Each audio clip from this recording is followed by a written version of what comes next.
Diungkapkan oleh Kasat Lantas Polres Ogan Komering Ilir, AKP Amelia, survei lapangan pemasangan alat pengukur kecepatan serta kamera LT di ruas tol Kayu Agung Palembang telah dilakukan oleh Direktur Keamanan dan Keselamatan Lalu Lintas Korlantas Mabes Polri.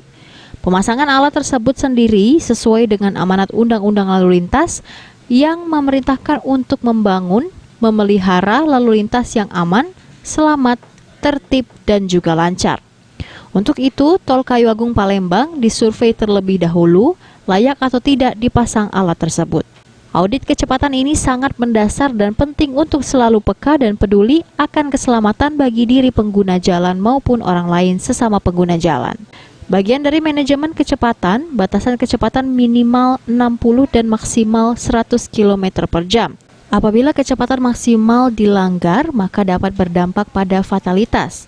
Pelanggar dapat dikenakan sanksi denda di pintu keluar tol. Ahmad Romawi, PAL TV.